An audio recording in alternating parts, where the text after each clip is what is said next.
जो चैप्टर हम करने जा रहे हैं उसका नाम है सेल डिवीजन। क्या नाम है भाई? Cell division. सेल डिवीजन या सेल साइकिल बोल दो। भाई जहाँ भी साइकिल की बात आती है ना, साइकिल में हम क्या बना देते हैं? साइकिल का पहिया बना देते हैं गोल गोल। साइकिल का मतलब यही होता है। साइकिल का मतलब क्या होता है? जो पूरा एक राउंड ले, एक चक्कर लगाए, उसे क्या बोलते हैं? साइकिल बोलते हैं। समझ गए? तो जहाँ भी सेल, अब तो सेल साइकिल सेल डिवीजन। अब डिवीजन की जरूरत पड़ती क्यों है बेटा? क्योंकि एक बात बताओ, हम जब छोटे से बच्चे थे, आज इतने बड़े हो गए और थोड़े और बड़े हो जाएंगे, है ना? अब ये कैसे बढ़ रहे हैं हम?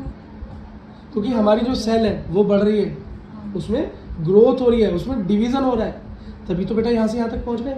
एक पेड़ था छोटा सा, छोटू पेड़ था, तो वो बड़ा हो गया। देखो कैसे हो गया? सेल डिवाइड हो रही है। क्या हो रही है? सेल डिवाइड हो रही है। चलो बेटा डस्टर मारो जरा इस पे, देखो। ठीक है बेटा, तो यही है सेल डिवीजन और सेल साइकिल। अब एक पैटर्न फॉलो करती है सेल, ऐसे ही काम नहीं हो जाता। एक पैटर्न फॉलो करती है सेल, समझ गए? तो पैटर्न क्या है, उस पैटर्न के बारे में पढ़ना है, और वो होता कैसे बस वही समझना है। यही है ये चैप्टर। बेटा देखो पैटर्न नंबर 1 है माइटोसिस। क्या है बेटा? माइटोसिस में जो एक सेल होती है, एक कोशिका होती है, वो 2 में कन्वर्ट हो जाती है, वो 2 बन जाती है। एक से क्या बन जाती है? 2 बन जाती है। एक का दो। समझ में आया? अच्छा बेटा, अब इसके अंदर एक चीज समझो कि एक होती है बेटा प्लोइडी लेवल। क्या होती है? प्लोइडी। ये प्लोइडी क्या होती है बेटा? 2n का क्या मतलब है? 2n का ये मतलब है कि कोई सेल जिसके अंदर फादर और मदर दोनों का डीएनए मौजूद हो, तो डबल स्ट्रैंड। ठीक है, यहाँ से डबल हमारे क्रोमोसोम की वजह से हम इसे 2n बोलते हैं। हमारे ज़्यादातर सेल कैसे हैं? 2n है, और इसी को बेटा हम डिप्लोन्टिक भी बोल देते हैं। क्या? या डिप्लोइड सेल बोल देते हैं। क्या बोल देते हैं? डिप्लोइड सेल बोल देते हैं। तो ये माइटोसिस ऐसी फोटोकॉपी का काम करता है कि 2n होगा तो 2n का 2n ही बना डालेगा। हाँ, सेम टू सेम, मतलब प्लोइडी लेवल में कोई चेंज नहीं होगा। जितना डीएनए यहाँ पर, उतना ही डीएनए या उतनी इन्फॉर्मेशन यहाँ पर भी पहुँचा देता है। Same to same copy. ठीक है, अगर मानो यहाँ पर ये हैप्लॉइड होता सेल, अभी आप बोलोगे हैप्लॉइड क्या है बेटा? Single ploidy. सिंगल एक ही स्टैंड डीएनए का बचाओ, या तो मम्मी का या पापा का। ऐसा कब होता है? जब बेटा, नमस्ते बेटा, जब बेटा स्पर्म सेल्स बनते हैं। क्या? स्पर्म्स। या लड़कियों के अंदर क्या बनता है? ओवम। वो बेटा कैसी सेल होती है? वो होती है हमारी जर्मिनेटिंग सेल्स, हमारी रिप्रोडक्टिव सेल्स। वो सेल्स क्यों बेटा सिंगल प्लोइडी क्यों होती हैं? एक ही डीएनए क्यों होता है उनके अंदर? एक स्ट्रैंड क्यों होता है? हाफ इन्फॉर्मेशन क्यों होती है? क्योंकि बेटा स्पर्म जाके ओवम से मिक्स हो जाता है, फिर उसका एक स्ट्रैंड दूसरा का स्ट्रैंड, दोनों मिलकर बन जाते हैं प्रॉपर नया डीएनए, रिकॉम्बिनेंट डीएनए। बढ़िया अलग अलग नए नए फीचर मिलते हैं उसमें। बच्चा कैसा होता है? मम्मी पापा दोनों के गुण लेके पैदा होता है। ठीक है, लेकिन अगर कोई हैप्लॉइडी सेल है, अगर उसमें माइटोसिस हो रही है, तो क्या होगी बेटा?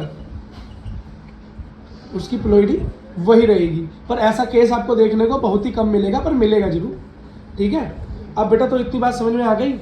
ये है जी पहला। एक होती है बेटा म्यूसिस। म्यूसिस में क्या होता है? म्यूसिस में एक की बनती है 4 सेल। एक सेल की क्या बन जाएंगी?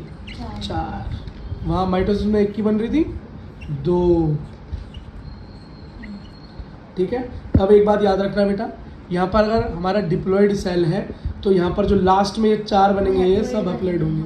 यहाँ पर ये क्या करता है? फोटोकॉपी तो करता ही करता है, लेकिन साथ में क्या कर देता है? हाफ इन्फॉर्मेशन पहुँचा देता है। तो बेटा ये कहाँ पर होगी? ये जो डिवीज़न होती है, ये किस चीज़ के लिए होती है? Meiosis division. ये म्यूसिस डिवीज़न होती है बेटा स्पर्म या ओवम बनाने के लिए होती है, क्योंकि सिंगल प्लोइडी तो वही चाहिए होती है, बाकी सब में तो डबल प्लोइडी चाहिए होती है। ठीक है, तो म्यूसिस समझ में आ गया। 1 के 4, लेकिन यहाँ पर क्या हो जाएगा? यहाँ पर प्लोइडी लेवल हाफ हो जाएगा। इतनी बात समझ में आ गई।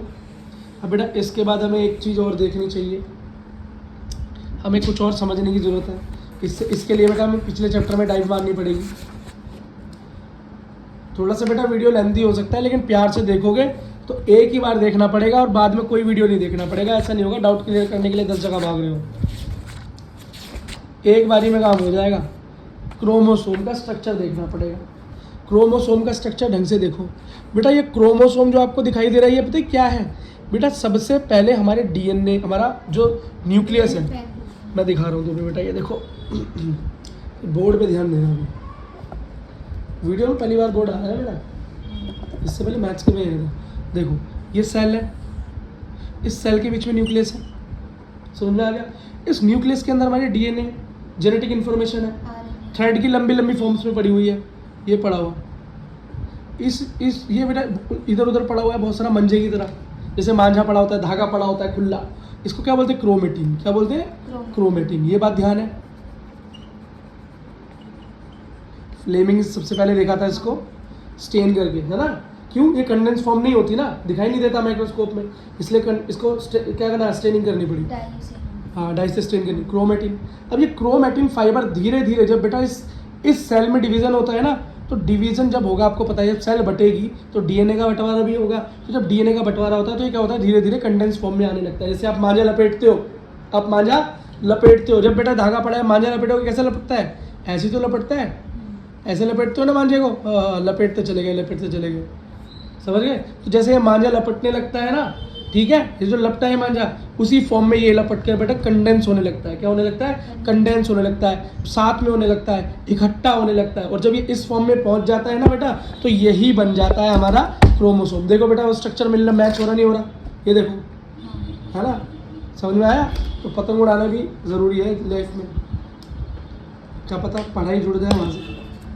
ठीक है, अब नेक्स्ट चीज़ देखो बेटा, क्रोमोसोम के बीच में एक स्ट्रक्चर है काइनेटोकोर। क्या है, काइनेटोकोर। ये क्या है भाई काइनेटोकोर, ये काइनेटोकोर एक ऐसा स्ट्रक्चर है जो कि इसके बीचों बीच रहता है, इसे जोड़ कर रखता है, अब एक देखो, एक चीज़ और देखो बेटा, अब जरा इसको, ये अभी तो कंडेंस फॉर्म है ना, अभी और खुलेगा, ये देखो ये खुला, देखो क्रोमोसोम कैसे खुला ना, हाँ, अभी देखो इसके अंदर क्या देकर रखा है, ये स्ट्रक्चर्स, शॉर्ट आर्म जो छोटी बाहें दिखाई दे रही हैं, और लॉन्ग आर्म जो नीचे बड़ी बाहें दिखाई दे रही हैं। बाहें मतलब क्या होता है, बाहें मतलब होता है हाथ।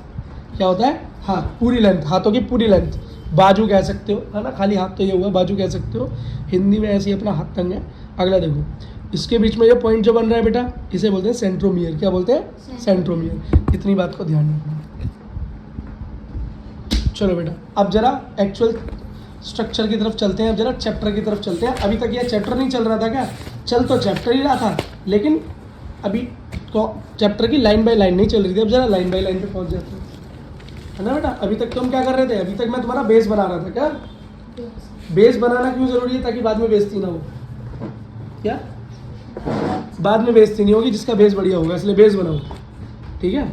बेबी को बेस पसंद है। देखो बेटा, ये एक सेल का साइकिल है। क्या है, सेल का साइकिल है बेटा। सेल साइकिल दो तरीके से होती है। अब एक बात बताओ बेटा, एक सेल है, इस सेल में क्या क्या चीज़ें हैं, अंदर जेनेटिक मटेरियल डीएनए है, हाँ, और बाहर क्या है, पूरा साइटोप्लाज्म है। सबसे पहले क्या होता है कि सेल क्या बेटा, न्यूक्लियस डिवाइड होता है, एक न्यूक्लियस दो बन जाता है, और फिर उसके बाद बेटा सेल डिवाइड होकर दो नई सेल बन जाती हैं। ये है तरीका, अमीबा वाला स्ट्रक्चर याद होगा तुम्हें। तो बेटा जब ये हमारा न्यूक्लियस डिवाइड होता है, इस न्यूक्लियस को बेटा लैटिन शब्द में क्या बोलते हैं, कैरियोन। क्या बोलते हैं, कैरियोन। तो काइनेसिस होती है, काइनेसिस का मतलब होता है टूटना, तो कैरियोकाइनेसिस हो जाती है, मतलब न्यूक्लियस टूट जाता है। फिर उसके बाद जब साइटोप्लाज्म टूटता है, अलग अलग हो जाता है, उसको साइटोकाइनेसिस बोल देते हैं। बात समझ में आ गई बेटा। अब एक सेल डिवीजन देखी गई कि सेल किस तरीके से डिवाइड होता है। तो बेटा एक चीज़ समझना, जब सेल डिवाइड होता है ना, तो ऐसा नहीं है वो एक झटके में डिवाइड हो जाता है। सेल डिवाइड होने से पहले प्रिपेयर करता है खुद को, मोटा करता है खुद को, मोटा करता है, अंदर जेनेटिक मटेरियल कंडेंस होना लगता है, तैयारी चलती है बेटा, और फिर एकदम झटके से काम हो जाता है। ये देखो, इसी तरीके को हमने देखा, एक जगह लगाई एम फेज, मतलब एक ऐसा फेज जिसके अंदर सेल क्या करेगा, डिवाइड करेगा। क्या करेगा, और जितने टाइम उस डिवीजन के लिए प्रिपेयर करेगा उसे बोलते हैं इंटरफेज। क्या बोलते हैं, तो प्रिपरेटरी फेज या रेस्टिंग फेज, जिस चीज़ में आप रेस्ट कर रहे हो, तैयारी कर रहे हो, लेकिन काम नहीं कर रहे, पूरे साल पढ़ाई करते हो, फिर साल में पेपर देते हो ना। अब नीट का एग्जाम देगा बच्चा, पूरे साल पढ़ेगा, फिर नीट का एग्जाम देगा, तो वो ड्यूरेशन अगर पूरे साल में लगाओ तो कितनी है, 3 घंटे, 3 साढ़े 3 घंटे कितने हैं इस पूरे साल की तैयारी में। 3 साढ़े 3 घंटे तो कुछ भी नहीं है। जो एक्चुअल तुम परफॉर्मेंस करने वाले हो उसके लिए तुमने पूरे साल तैयारी की ना, तो एक्चुअल जो है डिवीजन करने वाली सेल उसके लिए क्या करती है, पूरे टाइम तैयारी करती है। कितने टाइम, 95%। क्या 95% क्या है, प्रिपरेटरी है, और बाकी बचा हुआ जो काम होता है, जहाँ पे काम दिखाया जाता है, वो कितना है, ओनली 5%। 5% की ड्यूरेशन में वो सारा काम हो जाता है। आप डॉक्टर बनोगे नहीं बनोगे 3.5 घंटे डिसाइड कर देते हैं। आपकी पूरे साल की पढ़ाई 3.5 घंटे के अंदर क्या होती है, कवर होती है। बोर्ड एग्जाम में भी तो ऐसे ही होता है बेटा, वो 3-3.5 घंटे जो आपको बोर्ड एग्जाम में मिल रहे हैं वही डिसाइड कर देंगे कि आगे तुम्हारे मार्क्स क्या आएंगे। पूरे साल की तैयारी का एनालिसिस कहाँ होता है, 3 घंटे में। तो एम फेज क्या है, वही एग्जामिनेशन फेज है, वही डिवीजन फेज है, यही मल्टीप्लिकेटिव फेज है, यही डिवाइडिंग फेज है, और यही माइटोसिस फेज या मियोसिस फेज है, जो आप कह दो, ठीक। और इंटरफेस क्या है, रेस्टिंग फेज है या प्रिपरेटरी फेज है, जहाँ पर प्रिपरेशन होती है। आई होप बेटा इतनी बड़ी रामायण बनने के बाद आपको ये बात समझ में आ गई होगी, और अब भी नहीं आई तो एक काम करना, इस वीडियो को दोबारा देख लेना। देखो बेटा अब जरा इंटरफेस की बात करते हैं। बेटा इंटरफेस प्रिपरेटरी फेज भी 3 जगह पर डिवाइड है। पहला शुरू होता है जी फेज, फिर होता है एस फेज, फिर होता है G2 फेज। बात समझ में आई बेटा? ये इंटरफेस की क्या है, डिविजन्स है। क्या है, डिविजन्स है। ऐसी हमारा मेटा फेज जो है, डिवीजन फेज जो है, वो भी बेटा कुछ और डिविजन्स के अंदर डिवाइडेड है। जैसे कि क्या है, PMAT,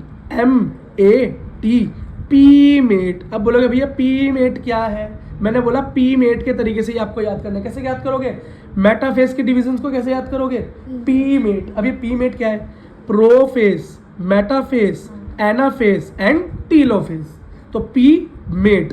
अब सबसे पहले देखना बेटा साइकिल चलती कैसे, साइकिल कैसे चलती है, सेल प्रिपेयर होता है, प्रिपेयर होते होते होते होते G1 फेज, फिर एस फेज, फिर G2 फेज, और फिर उसके बाद क्या शुरू होगा, पी मेट। क्या होगा, पी मेट। पी मेट क्या है, क्या है बोलो, प्रोफेज, मेटाफेज, एनाफेज, टीलोफेज। और उसके सबसे लास्ट में जब सारा काम हो जाएगा तो होगी साइटोकाइनेसिस।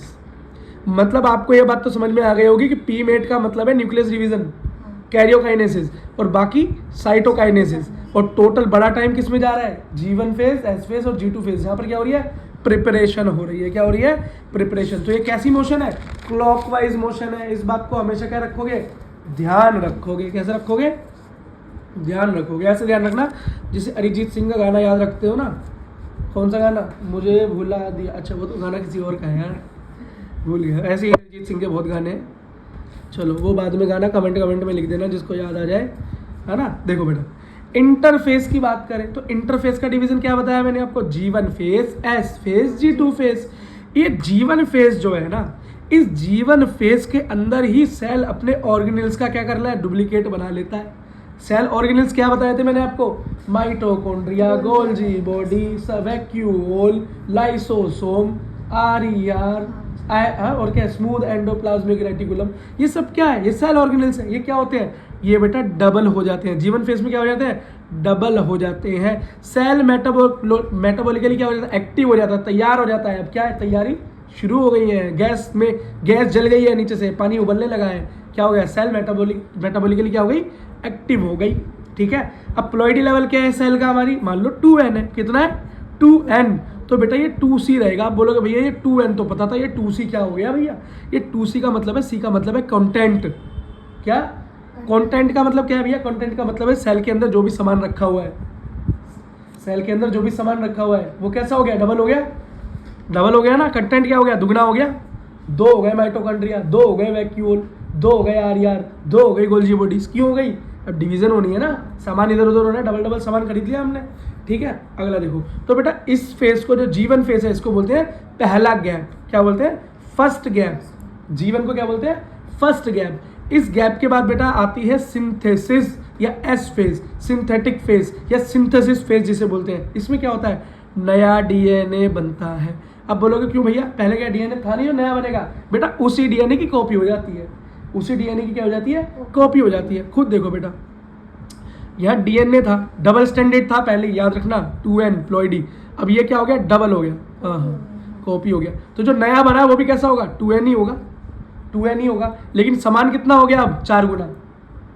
देख रहे हो कितने सामान हो गया, कंटेंट कितना हो गया, 4 टाइम्स।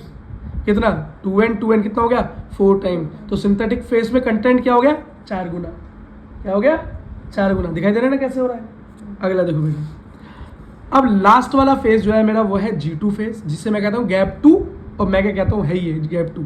गैप 2 फेज, इसके अंदर क्या होता है, प्रोटीन बनती हैं, सेल साइज में मोटा होता है, बड़ा होता है। बकरा कटने से पहले क्या होता है, खिलाया पिला कर मोटा करते हैं। और ठीक है, और जो वेजिटेरियन बच्चे हैं वो समझो कि बेटा पहले तैयारी होती है, पहले वो मोटा होगा, यार सामान डबल हो गया ना तो सेल तो बड़ी हो ही जाएगी, तभी तो डिवाइड होगी, है ना। अमीबा को याद करो, अमीबा क्या करता है, पहले बड़ा होता है, साइज बड़ा करता है, फिर न्यूक्लियस डबल करता है और फिर खुद डिवाइड हो जाता है। बेटा न्यूक्लियस बहुत बढ़िया एग्जाम्पल है अमीबा, है ना। सेल डिवीजन देखनी हो तो अब सेल ग्रो होगी, प्रोटीन बनेगी और कंटिन्यूअसली ये काम होता रहेगा। कब तक, जब तक हम एम फेज में नहीं पहुंचते, ठीक है। और यहाँ पे बेटा कंटेंट उतना ही रहेगा, कंटेंट तो बढ़ नहीं रहा, सिर्फ सेल बड़ी हुई है और प्लॉइडी 2n ही रहेगी। बात समझ में आ गई। बेटा एक ऐसा भी फेस होता है कुछ, क्योंकि कुछ बेटा ऐसी सेल्स हैं, कुछ ऐसी जो बेटा डिवीजन दिखाती नहीं, उन्हें डबल होना ही नहीं है। वो क्या कहती है, हम जैसे हैं हमें वैसे ही रहने दिया जाए, हम नहीं डिवाइड होंगे। तो वो कहाँ जाते हैं, ना वो G1 में जाते हैं, ना वो G2 में जाते हैं, ना वो S फेस में जाते हैं, वो जाते हैं G0 फेस में, G0 फेस में, G0 फेस में। ये G0 फेस क्या है भैया, एक ऐसा फेस है जिसे हम क्वेश्चंट फेज स्टेज बोलते हैं। क्वेश्चंट स्टेज का मतलब है जहाँ पर कुछ डिवीजन टेक प्लेस नहीं करती। एग्जाम्पल क्या है, हार्ट सेल्स और neuron, heart cells and neuron. Cell क्या हो जाते हैं, मेटाबॉलिकली एक्टिव रहती है, तो भैया इनका डिवीजन नहीं होता। नहीं, इनकी सेल डिवाइड नहीं करती फर्दर, एक बार खत्म तो खत्म, ठीक है। अगला देखो, अब बेटा कुछ प्लांट्स के अंदर भी ऐसी सेल है जैसे प्राइमरी परमानेंट टिश्यू। कैसा permanent tissue, primary permanent tissue. ये जाकर बेटा रुक जाती है, एक बार इनकी डिवीजन रुक जाती है, लेकिन ये ऐसा नहीं कि कभी डिवाइड नहीं कर सकते, कभी ये कर भी सकते हैं। तो प्लांट के केस में ये भी है, लेकिन बेटा एनिमल सेल के कंटेंट में हार्ट सेल को आप कार्डियक सेल भी बोल सकते हो, है ना, ठीक है। अब देखो बेटा एम फेस दो फेसेस में डिवाइडेड है, इसी को मल्टीप्लिकेटिव फेस बोलते हैं। इसी के अंदर बेटा अब क्या होती है, सारी की सारी डिवीजन होती है। और मेन पोर्शन इसका क्या है, कैरियोकाइनेसिस। मेन पोर्शन इसका क्या है, न्यूक्लियर डिवीजन। कैरियो मतलब न्यूक्लियस, काइनेसिस मतलब डिवीजन।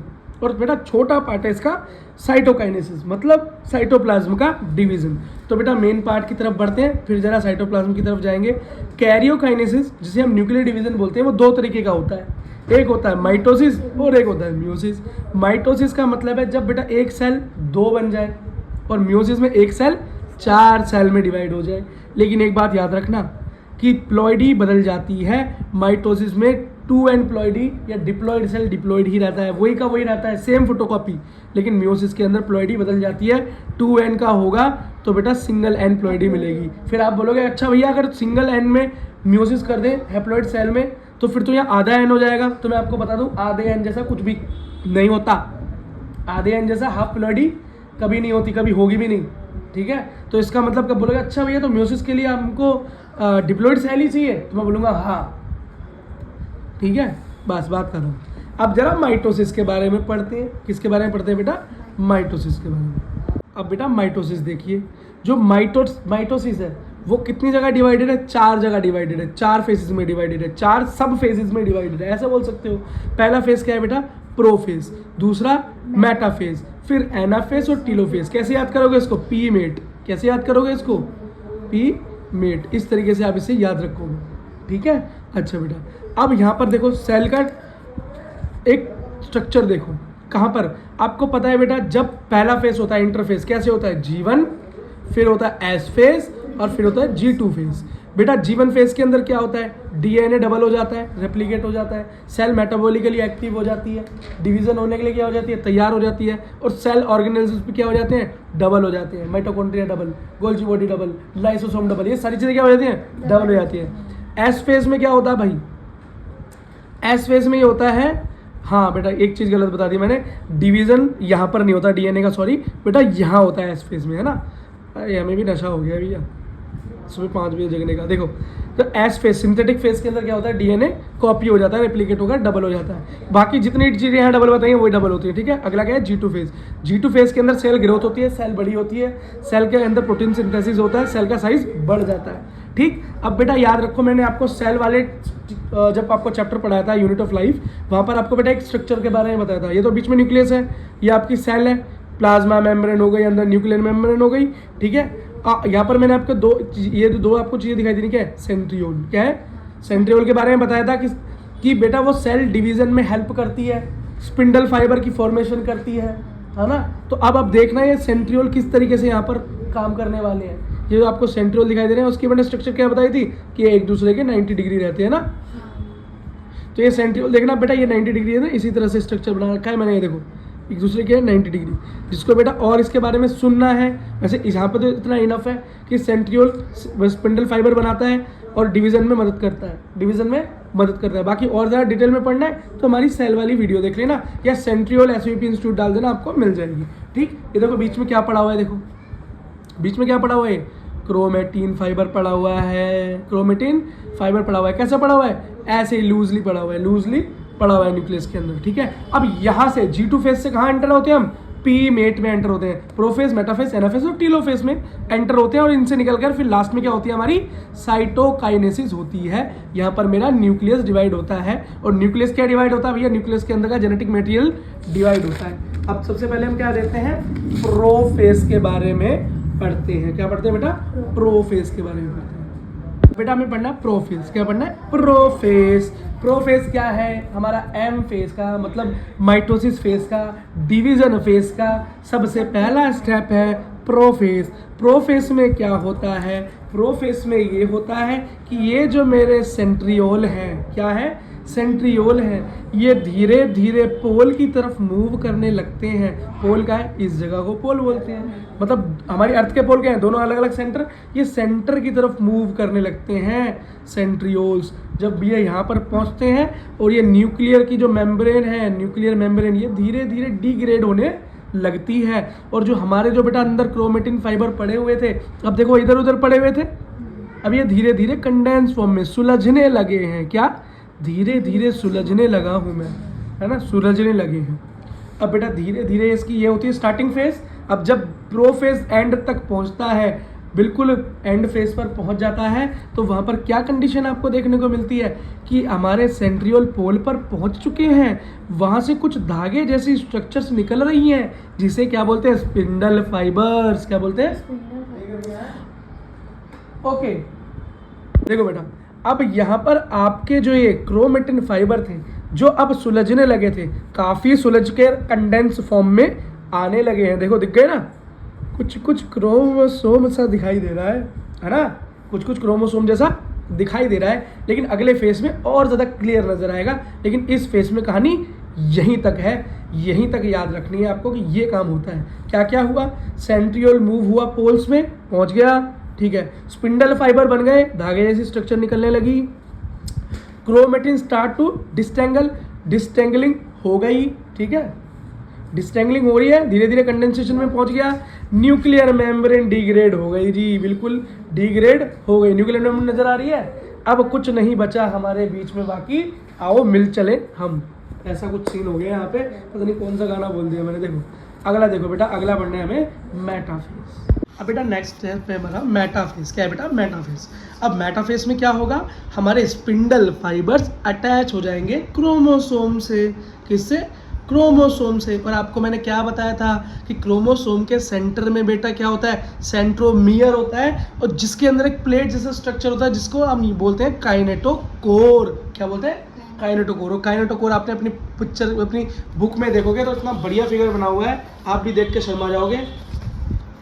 ऐसा फिगर बना हुआ है उसको, पूरा डाइटिंग वाला, देखो, ठीक है। अगला समझो बेटा, निकाल लो बेटा, सेल डिवीजन निकाल लो इनसे, ठीक है। देखो अब क्या होगा, इन क्रोमोसोम के कहाँ, काइनेटोकोर से कनेक्ट हो जाएंगे स्पिंडल फाइबर, जो कि कहाँ से निकल रहे हैं, सेंट्रियोल से। ये सेंट्रियोल से। और अब क्या होगा बेटा, ये जितने भी इधर उधर हमारे क्रोमोसोम पड़े हुए हैं, इन सारे क्रोमोसोम को जब जोड़ लेगा अपने से, स्पिंडल फाइबर जोड़ लेगा, तो बेटा खींच के अलाइंड कर देगा। क्या कर देगा, अलाइंड कर देगा, बिल्कुल एक सीधी लाइन में खींच कर लगा। ऐसा क्यों होता है बेटा, ऐसा इसलिए होता है क्योंकि ये समान दूरी, समान लंबाई के होते हैं। स्पिंडल फाइबर दोनों तरफ से पकड़ के क्या करते हैं, इसको खींचना चालू कर देते हैं। तो बेटा ये ना ये पूरे इधर जा पाते, ना पूरे इधर, क्योंकि ये भी इतना लंबा, ये भी इतना लंबा, ये बीच में अटक जाते हैं। और ये क्या होता है बेटा, पोल की तरफ इसे खींचने लगते हैं। स्पिंडल फाइबर क्या करते हैं, इसे खींचने लगते हैं। क्या करते हैं, खींचने लगते हैं। तो ये जो सिंगल लाइन बन जाती है, इसी को क्या बोलते हैं, मेटाफेज प्लेट। क्या बोलते हैं, मेटाफेज की प्लेट बन गई, ये बोलते हैं मेटाफेज। ठीक है बेटा, समझ में आया। तो मैंने क्या बताया, spindle fibre attach to chromosome, कहाँ, सेंट्रोमर्स से। Chromosome arrange aligned in the centre called as metaphase plate, ठीक है। देखो बेटा एनाफेज, एनाफेज को हम जुदाई का फेज भी बोलते हैं, क्या बोलते हैं, लंबी जुदाई, क्या 4 दिन आधा प्यारा और रब्बा लंबी जुदाई, ये जुदाई का फेज है एनाफेज। कैसा फेज है, जुदाई विदाई का केस है। इसमें क्या होता है, जब बेटा हम इतनी खींचतान कर रहे थे, जो हमारे सेंट्रोमर से ये स्पिंडल फाइबर निकला हुआ था, क्रोमोसोम से अटैच था, इतनी बुरी तरह इसको खींच रहा था, देखो इतनी बुरी तरह इसे खींचने में लगा पड़ा है, कि ये बीचों बीच काइनेटोकोर जो इसका सेंटर होता है वहाँ से टूटकर अलग हो जाता है, टूटकर अलग हो जाते हैं, एक दूसरे से क्या होते हैं, अलग होकर देखो एक पोल पर भाग जाता है और आधा जेनेटिक मटेरियल इस पोल पे। तो देखो जेनेटिक मटेरियल में क्या हो गया, डिवीजन हो गया, क्रोमोसोम का क्या हो गया, डिवीजन हो गया। यही है एनाफेज, यही है मेरा जुदाई का फेज, ठीक है। स्प्लिटिंग ऑफ सेंट्रोमर्स, ठीक है, क्रोमोसोम टूट जाते हैं। Sister chromatid split into 2। अब ये सिस्टर क्रोमेटिड क्या भाई, सिस्टर क्रोमेटिड, देखो क्रोमेटिड का मतलब होगा ये जो हमारी फॉर्म बनती है ना, ये देखो तो ये बीच में, तो ये जो दिखाई दे रहे हैं ना 2, ये नीचे, इन्हें सिस्टर क्रोमेटिड बोल देते हैं। एक क्रोमेटिड, दोनों क्रोमेटिड आपस में जुड़ के हैं, इनको सिस्टर क्रोमेटिड बोल देते हैं, नीचे नीचे दिख रहे हैं, ठीक। अगला देखो, new centromere going to, now centromeres going toward the pole. अभी सेंट्रोमर कहाँ जा रहे हैं, ये जो काइनेटोकोर किस तरफ जा रहे हैं, पोल की तरफ भागे जा रहे हैं, कहाँ, पोल की तरफ भागे जा रहे हो, यहीं पर अरेंज हो जाते हैं। अब बेटा नेक्स्ट पढ़ता है टीलोफेज। अब बेटा टीलोफेज के अंदर क्या होता है, टीलोफेज के अंदर स्पिंडल फाइबर जो सारा का सारा क्रोमोसोम अपनी तरफ ले आते हैं, उसको यहाँ पर इकट्ठा कर देते हैं और ये दोबारा से क्या हो जाता है, डीकंडेंस हो जाता है, डीकंडेंस। अब ये दोबारा से बेटा खुल जाता है, फिर से देखो ये धागों की तरह बट जाता है और इसके ऊपर न्यूक्लियर मेम्ब्रेन आ जाती है, न्यूक्लियर मेम्ब्रेन आ जाती है। तो हम कह सकते हैं कि ये टीलोफेज तक आपको क्या दिखाई देगा, 2 अलग अलग न्यूक्लियस नजर आने लगेंगे, सेल में 2 न्यूक्लियस नजर आने लगेंगे। समझ में आ गया। तो बेटा अब क्या करना है, इसी यही हमारा, अब यहाँ से कैरियोकाइनेसिस हमारा एंड हो गया, तो टीलोफेज के एंड को हम द एंड ऑफ कैरियोकाइनेसिस भी कह देते हैं, यानी न्यूक्लियर डिवीजन का एंड। अब इसके बाद क्या होगा, साइटोकाइनेसिस होगा, क्या होगा, साइटोकाइनेसिस, साइटोप्लाज्म का डिवीजन होगा, ठीक है बेटा। साइटोकाइनेसिस, बेटा साइटोकाइनेसिस का मतलब है डिवीजन ऑफ सेल्स, साइटोप्लाज्म।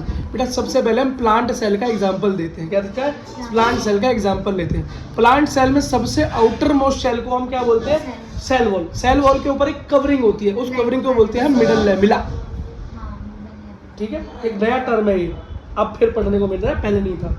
तो क्या है, मिडल लैमिला। तो मिडल लैमिला सबसे आउटर वॉल को क्या कर रही है, प्रोटेक्ट कर रही है सेल वॉल को।